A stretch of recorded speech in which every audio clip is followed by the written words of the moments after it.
Welcome to the DMF. I am your host, Justin Yance, and today is part 3 of my interview with Amy Manning.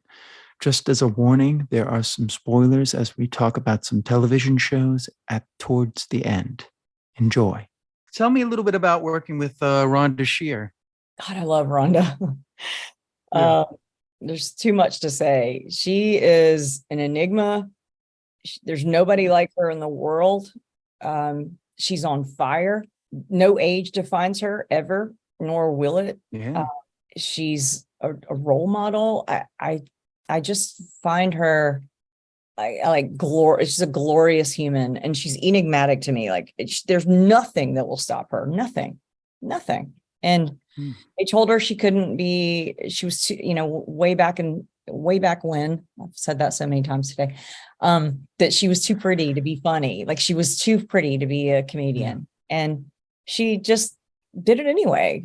And her story about when she was interviewing, or she was she was in the casting room for Up All Night for USA, and she thought she was never going to get it, and all these she's watching everybody come out, and they all had the same look, and she was like, screw that, if you could hear her talking, like, just screw that. So she goes in the bathroom and she gets a hair dryer. No, she didn't go in the bathroom. I'm sorry. She goes into I might be getting it a little bit wrong, but I'm trying to remember it exactly. But I think she goes into the audition room, puts the hair dryer on, and blows it in her face while she's talking. I'm pretty sure that's how it goes. And she's the host. I mean, she got it. She acted. Wait, so she brought that into the audition room when she was doing? I'm pretty sure. I might be getting it wrong, but it was either she did it on a tape or she did it in the room. I need to Up All Night. Yeah. I mean, that's that works. I think she did bring it in the room, but now I'm like, my brain is in a fog. Yeah.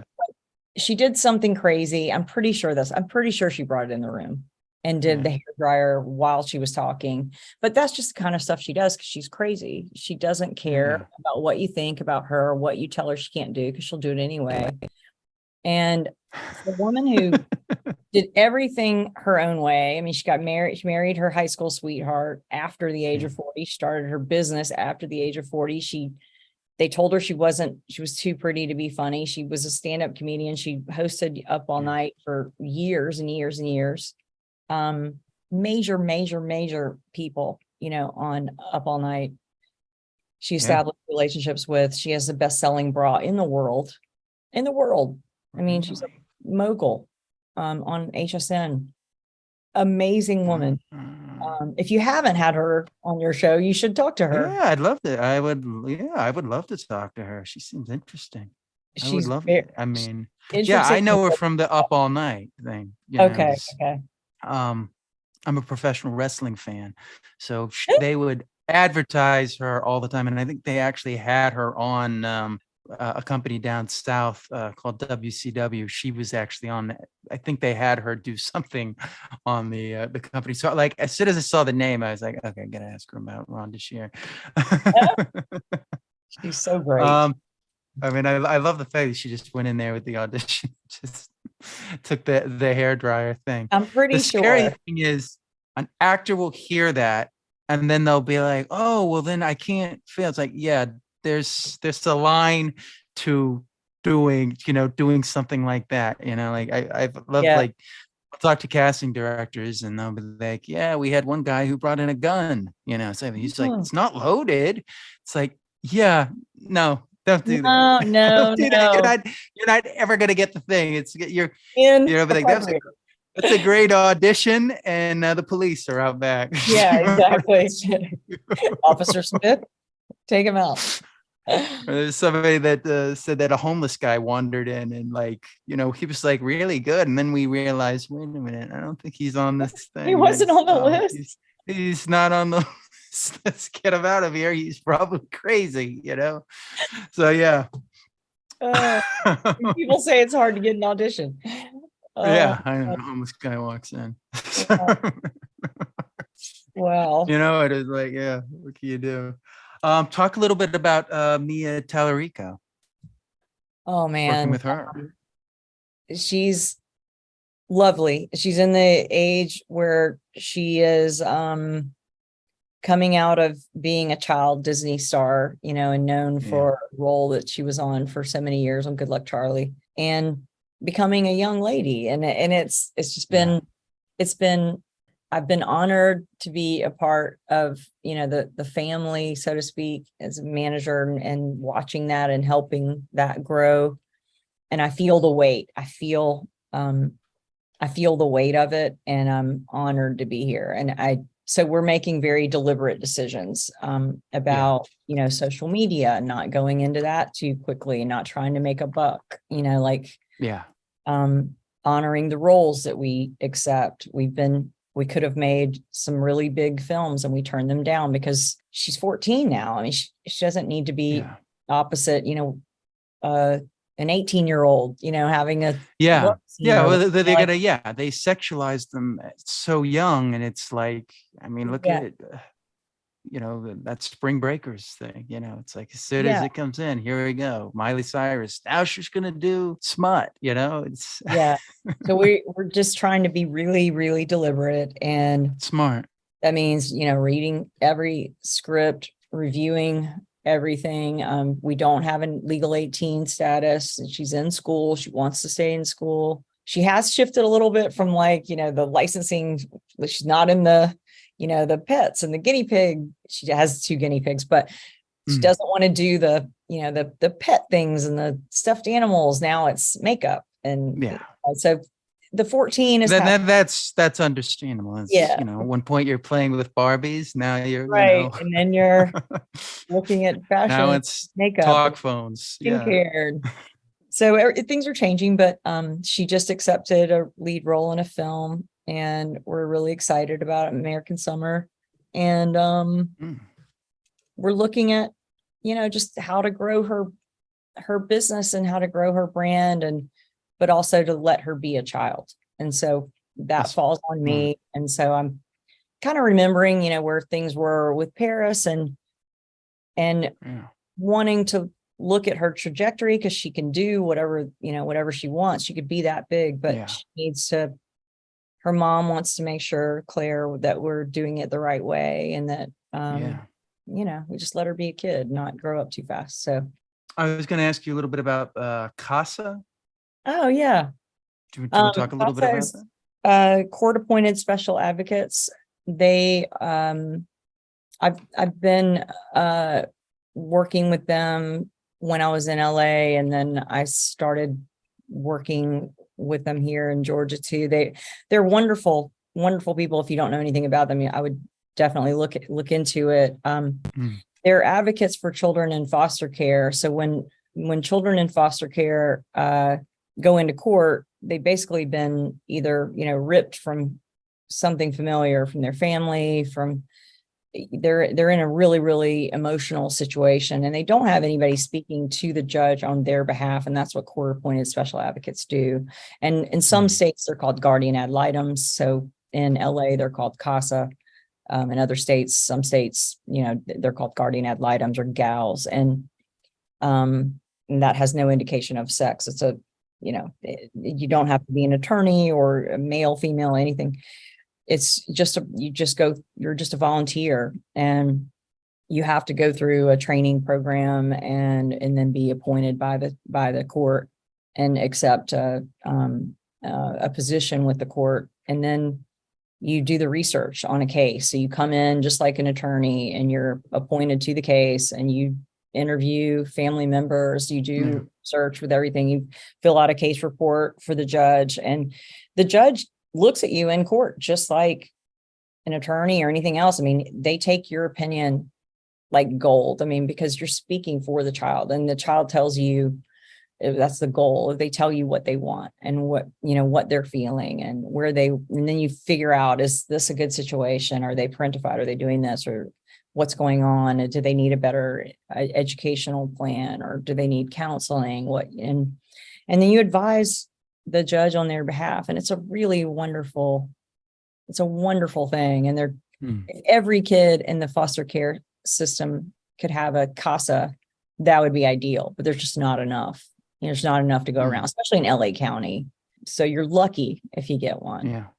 So they try to, appoint them in most of the, severe cases, but it's an emotional position. But it's heavy, you've got to put in the time and the dedication to it. And, but the judge, there's nothing like it. They actually really, when you put in all the work and you spend all the hours and they really listen to you, it's really nice. The judges in children's court are like nothing I've ever seen. They're the most amazing in any state. Here in Georgia and in California, they have the most love and patience for these kids. I've never seen anything like it. Just amazing individuals. But anyway, CASAs serve an amazing purpose, and they're something that I think a lot of people don't know enough about. And so I brought Kathy Hilton into that. She was an ambassador for Los Angeles CASA, and we did a big event there. Can't remember if it was like 4 years ago or 5 years ago, but she did. She helped a lot with CASA in LA and raising money, and LA needs a lot of help. We need CASAs in LA County. It's a huge need. I also saw the Positive Life book that you're working on. Do you want to talk about that? Yeah. So It's like a documentary. My good friend Jerry Hughes is he was an advertising exec, really successful, working in Minneapolis, and one day goes to a routine visit to the doctor on his lunch break, finds out he is HIV positive, and rocked his life, so to speak. And he kind of went down just a declination of mental health and depression. And when he woke up on the other side, he decided to become an advocate and get his life together and become a global advocate for HIV and AIDS, because he realized there's just a lot of miseducation and misinformation. And this was the first global pandemic. It was before COVID. So, there wasn't anything bigger than HIV and AIDS. And now it's taken an even further step back behind COVID. We've kind of forgotten about it, but it's still there. And there's just a lot of people now living with it because of, drugs like Dovato and other things that can just, make it virtually undetectable, the virus undetectable. And people can live normal lives now with HIV. But in, third world countries and places that have just, a different reality than we have here, it's still a huge problem. And so when Jerry was traveling around the world, he landed in India, had just come off of a project in Namibia and Africa. And when he was in India, he realized that these children were just tossed out, almost like old school, like leopard camps. They were just tossed.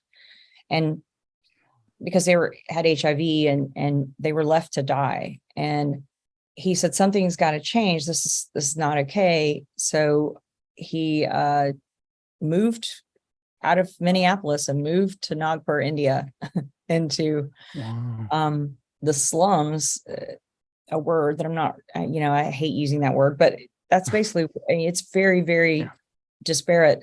There's a lot of, extreme wealth and extreme poverty in the same concentrated area in Nagpur. And so he built over, years, he's been there 20 years now. He built 2 houses, houses of hope, and they're orphanages, one girls, one boys. There's 21 children there now, but he's basically a father to 21 children. Wow. And they're all affected by HIV or AIDS in some way or another. Most of them are orphans and have lost their parents to AIDS. He's just a really great friend of mine. And we've been talking about writing his story and putting this documentary together for years. And now I thought, that I'm done with Anna Nicole. Maybe this is the time. And so I just went over last month and spent 10 or 11 days there with him and the kids. And now we're, just putting everything together. So I'm writing the book and finalizing the production team, to do the documentary. But I just think his story is one that needs to be told. And I'm the closest one to it. You know, I know him so well, and he's like a brother to me, and it has to be me. You know, I was like trying to find a way that it Yeah. can't be me, because I'm like, oh, I've got too much to do. We always say that, but I need to, you know, it's got to be me. And so it's going to be, and we're gonna do that. And I'm really excited about it. These children are incredible. My life changed last month. I think just talking to them, they see the world through a different lens, and it's beautiful, the lens they see Yeah. the world through. And they are, a lot of them living with HIV and orphaned and no parents, and horrendous, you know, situations in our terms, but they're happy. Yeah. It's, Well, it's kind of that world where if you don't know anything else, you know, it's yeah, they're just happy to be with, that they found somebody who loves them, and that they have a yeah. place, and that they can eat, and they can live, and they can go to the mall, and you know, just things that Yeah. they love their life with Jerry. They love it. And I don't How, know. how is the writing going? You said you're writing the book? Yeah. I'm I don't know. This is a recurring theme that I don't know what I'm doing. I've not Yeah. written a book before, but Yeah. so I just jumped in. I'm jumping in, and I'm trying to, you know what it is? There's a weight when you feel like you're telling your friend's story that you want to Yeah. get right. I'm supposed to be him, you know, I'm ghost writing really. I'm not But right. that's good because you have an added pressure. And from everything we've learned from you throughout this interview, you're gonna rise to it. So you'll figure it I hope so. out. I'm glad you think that way. Thank you. Yeah. You're gonna figure it out. We'll see. I'm pretty certain because you have good intentions and you're right. The story should be told. And you also want to do a documentary with it. Yeah. So I think, yeah, I think it's great. What would you like to do that you haven't done yet? God, I want to produce some more shows and get some Mhm. more things on television. I feel like, you know, with this writer strike and impending possibly SAG after strike, like think some things need to change. Like, and some, you know, we can all sit on aside and complain. And so I don't want to do that. I want to just say Yeah. I'm hopeful that I can do the things that I want to do. I think there are always challenges, but just like Reese Witherspoon does, you find another way around it. You feel like there aren't roles, you go make the roles. You feel like there's not a way for you to get here, you go make a way. You try another way, try a window, try another door. And so Yeah.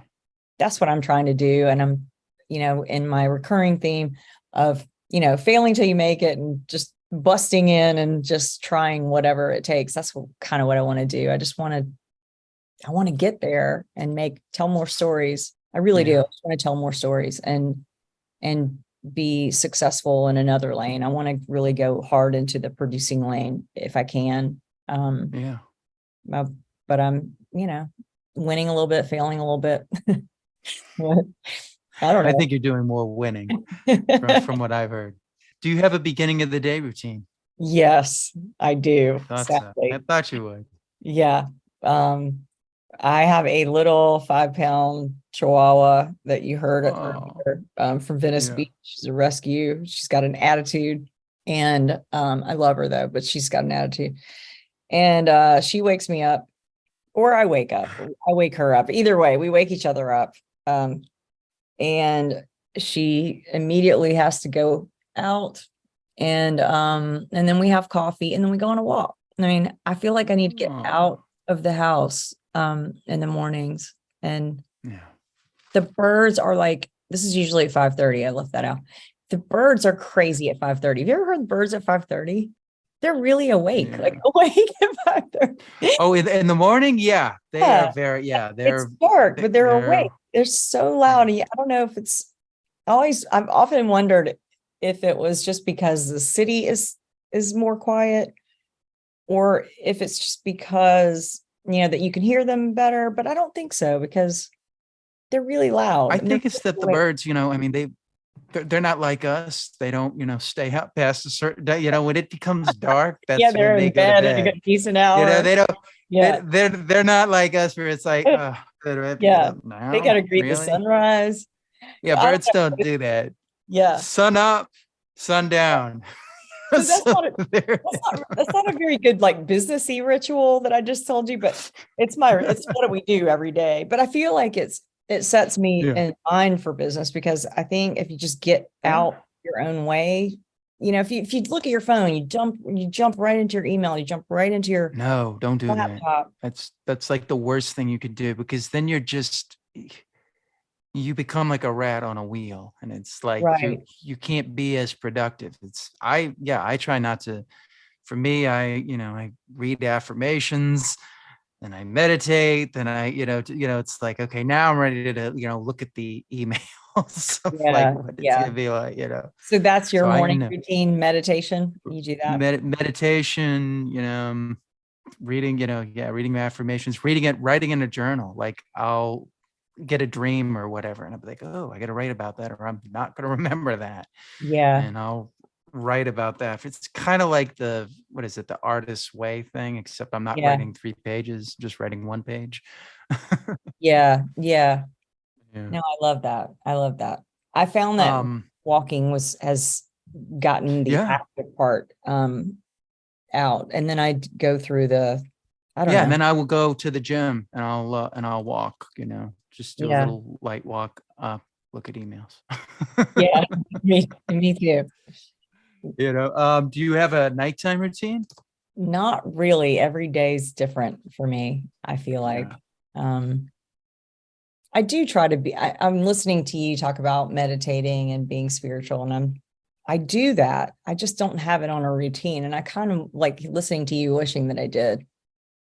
I schedule it in whenever the feeling Yeah. hits me. And I got into that lack of a routine maybe through Yeah. COVID of just kind of wandering through whenever this feeling hits me, or this feeling hits me, and having that flexibility to do whatever I want. But I think there is also something magical about having a routine. Like I had to do that Yeah. with myself for writing. I had to put myself into a routine. I had to schedule it. Yeah. And every writer I've talked to told me, if you don't do that, you won't get it done. And Yes. so I feel maybe like I need to do that. And listening to you about meditation, maybe I need to do that, Yeah. schedule it. I've got some meditations I can give you that will Yeah. be that don't take a long time. I mean, I used to try to do an hour and I was like, what am I doing? I'm like looking at the clock. This is not helping me, If I would just feel like it would just be like a test to try, and I'm like, this is painful. I can't keep doing this. And I did it for like a year before I Really? was like, I can't keep So doing it. I now you can't just use keep making myself. I mean, I still meditate, but I guided. don't make myself meditate for like, I would sit in that chair back there and Uh, just put the headphones on and listen to Joe Dispenza's work and put myself through it. And, sometimes I would fall asleep in it because you would be so, in such a meditative state. But right. I don't know. Now I try to be more open about it. I mean, it's interesting. The pandemic actually gave me structure. I feel like I had no structure before the pandemic. So the pandemic made me like create structure of like, okay, all right, I'm going to do this and do this because otherwise I'm not going to do anything. Isn't that I'm interesting just that going it to affected us exactly the opposite way? I guess because yeah. you work from home before, Hmm? you work from home prior to the pandemic. What happened was I was in New York and I just felt like nothing was going my way, and I was starting to kind of get where I wanted to go. And then the pandemic happened. It's like, okay, what do I do now? So then I just started, reading books on, self-help and meditation. And I came back down to Charlotte. Still got to go back up to New York because I like left all my stuff Oh in my New God. York and just came down here, 'cause my brother was down here, my parents, and I found myself more creative and I was able to kind of create this routine that put me in a place. I mean, I just finished a book called Deep Work by Cal Newport, and he talks about how, you kind of want to have like that 3 hours of like really deep work where you're just not distracted and you're really doing. Now the deep work can be whatever, but like, so I kind of try to do that and Mhm. like just give myself that little bit of time. I mean, this I consider deep work because I mean it's a lot of Yeah, concentrate, a lot of it I watch it everything. I So think it like is. Yeah. afterwards I will be like, just don't touch me. Yeah. Because I mean, it's just I think because draining, you know. I was I've always worked remotely. I mean, for the most part. There's a couple of Yeah. times I didn't, like Polar and the Nike job or Yeah. the stuff and whatever. But for the most part, I've always worked on my own schedule. And so the pandemic didn't change anything for me except for everybody else was doing exactly the same thing. So things became Yeah. like just Yeah. chaotic in that sense that like I don't even have to do Yeah. that. I don't even have to go anywhere. I don't have to do anything. It got worse. So then I was like, well, Yeah. I can kind of do whatever I think Yeah. it made me just kind of do whatever I want whenever I want on my own time, which a Yeah. lot of times was also because I'm very creative from Yeah. 12 to 4. I like being awake from 12 to 4. And Yeah. then I also like getting up at 4:30 or 5:30. So that's that. Which means during the day, like Yeah. there's got to be some sleeping in there. Yeah. No, that's the hardest. That's what I'm trying to conquer right now. I bought that Amazon Halo thing where it like Yeah, measures your sleep, yeah. whatever. And like I saw like what I was sleeping and I was like, wait, I thought I was getting 7 hours. Like, no, you're only What getting you getting? 5. And I was just like, Okay. I just had to like step back and go, all right, I gotta change this. Just no Yeah. wonder I'm not productive. Yeah, me Like, too. so I was like a 4, and then yeah. Oh, I love being up at night. Like that is there's something about being up at night where it's just like everybody's asleep and I can just peaceful. do my Yeah, stuff. I love it. I love it. And Yeah. think for that same reason I like getting up early. It's either Yeah. 4:30 or 5:30, depends on her, but I Yeah. See, I love wouldn't be getting up at 4:30 if I went to bed at 4. well, I don't go to bed at 4 every night. That'd be 30 minutes. I get a big 30 minutes. Wow. That was a long sleep you had there. Yeah. 30 No, I'm saying minutes. I'm, I know. these are different days, obviously. Yeah. What are you reading right now? I'm not reading anything right now. I'm Hmm. reading a bunch of scripts and um Fun reading. yeah, I've got a pile. I looked to the right. That's what I did. I was like, why did I just do that? Because there's a pile of scripts. Yeah. I'm behind a little bit. I do like to read. I normally Yeah. do like to read, and I always have something. But right now, it seems like I'm so behind on a lot of client stuff that I need to Yeah. get caught up on for the same reason that we both said we don't take meetings unless we've read the material. I've got Yeah. meetings and I've got material that I need to read and Yeah. read. And we're in some Yeah. We show rewrites. up like, yeah, I thought it was good. Yeah. Yeah. Did you read it? Yeah, I kind of I think read literary it a little bit. management has You know? changed I me in skimmed that it. I I don't read skimmed it. anything else. I just read scripts and projects all the time. But Yeah. it's No, nice. that's what all managers say and agents. It's like that's same thing with casting directors. You're just They reading say that scripts all too. day. Yeah. Yeah. Reading scripts all day. Yeah. It's It's like, true. But I mean, if you like it, then yeah, if you like it, then it's fine. Yeah. yeah. This problem is when you're reading scripts that aren't good, then Well, I tell now it's not fun. my producers in LA, like if you get through the first 20 pages and you're miserable, or even the first 10 and you're miserable, Yeah. like just put it down. Just give me a pass. Like just give me a pass Yeah. coverage. Like don't waste your time. I don't need to know what it's about if you hated it. Like if you really hated Yeah, it it. was horrible. Yeah. And then this guy does this and whatever. I got This guy that. does Just this. I'm pass. like, Just go ahead okay, and yeah, hard that's a pass. pass. What do you mean Yeah. you didn't like it? Like There it's should be a artistic. lane for hard It's supposed to be pass on great. which is horrible. I'm like What are you listening to right now? music wise. Yeah. I mean, that shouldn't throw me for a loop, and it does. I don't I really know know. it's hard when you put it on the spot. It's like, what do I like? I I like know. music. Yeah. Like Ed Sheeran was on the Today Show this morning. That was nice. Yeah. I don't know. I'm like, Do you like Taylor Swift? no, I'm not really a Swiftie. No, really. No Are you a Swiftie. Swiftie? I believe it or not, I am You completely. are? I am.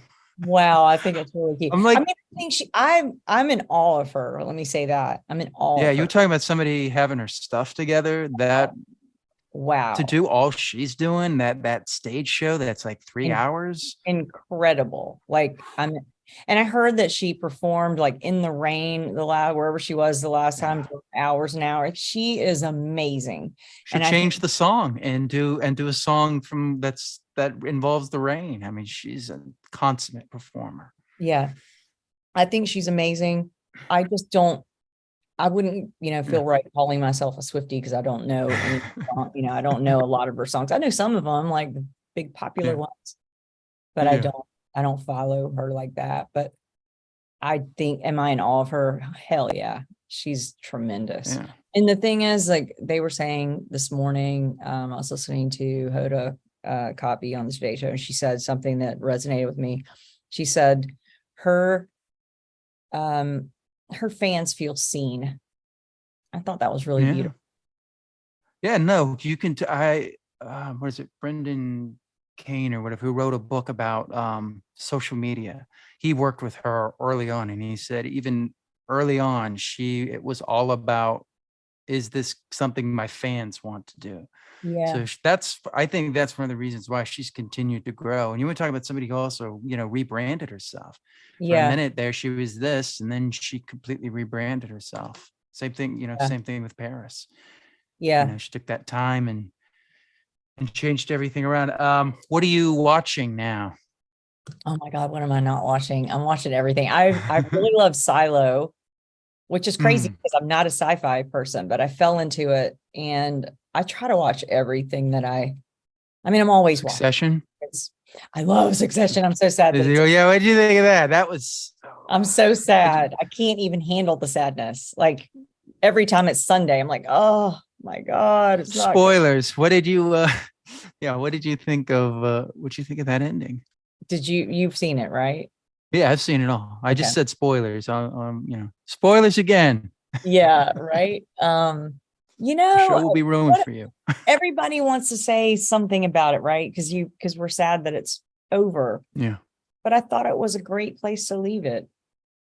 I mean, yeah, what else do you do? I tried to be critical of it for a moment, and then I thought, what's yeah, there to be critical? Like yeah. you feel his pain, you feel they left it at a beautiful spot, I thought. Well, I Um, just remember like watching it and like I'm like, okay, there's 15 minutes left.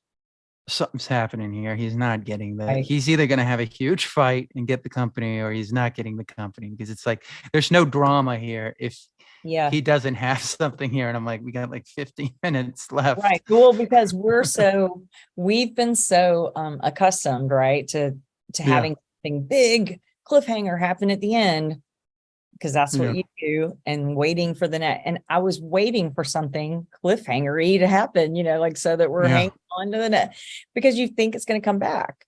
And then when I realized it was almost like that sadness, the credit, I know. it's really over. Like It's so good. nothing's gonna But at happen. least it wasn't like, billions. I think they've done enough. I think they need to, end the show, I got where bored it's with just like Billion. it's been Yeah, going on. I think there's certain Uh-oh, what shows like happened? that I get bored. I get bored with at a certain point and I can't watch it anymore. And I think, I don't know. Succession, I was not ready for it to be over. But The creators really weren't ready for it to end there, but they saw it and they were like, it's Tom. They were like, Tom is gonna be he's the succession. And he did such a good job of playing, of just like making you hate him and not hate him. And I thought Matthew yes, McFadden just yes, nailed that duality. So I'm just like, I don't really hate him, because I kind of understand where he's coming from. He was right. so well written. And with the oldest brother as well. I mean, like, Yeah, Kendall. yeah, I mean, you wanted to like dislike him in so many ways, and then you feel his pain. And Yeah. like even in the opening where all three kids and the hard piano tune, and they all look at their father. Like that gets me Yeah. every time. Like they all look at their father. Like that's what the whole show's about. They're looking at their father the whole Yeah. time for approval. they're jargoning and positioning for approval. And that's how it ended too. They were still trying to figure out who's going to get that main spot. And I thought Kendall was going, when he like pushed the button for the elevator, I thought he was going to come back up to the top floor and jump off the. I had a moment. I had a moment of that. But then I thought, yeah. But it's really not the show. That would like completely that would be like, a really crass ending. Yeah. That would be like, you know. Yeah. I think they did it. They did it in the right way. Was the I don't know. I don't know about the takeover, but it is kind of poetic justice that he wins. Yeah. I mean, always elusive with Shiv, you know, kind of pushing him down and emasculating him. Although it was kind of weird when he says to him, he's like, why should it be you? And he says, because I'm the eldest. Well, I'm the, you know, it's like, you know, why do you say I'm taller than you? This guy was kind of like, but I understood in that moment, like he's about to go into panic mode. He's like, you know, seeing that shift there. Well, they were children again, right? Were they children again? Yeah, in that scene. They became children again. It was so, it's so funny. Anyways, thank you so much for doing this. This was great. Thank you. I appreciate it. It was really fun.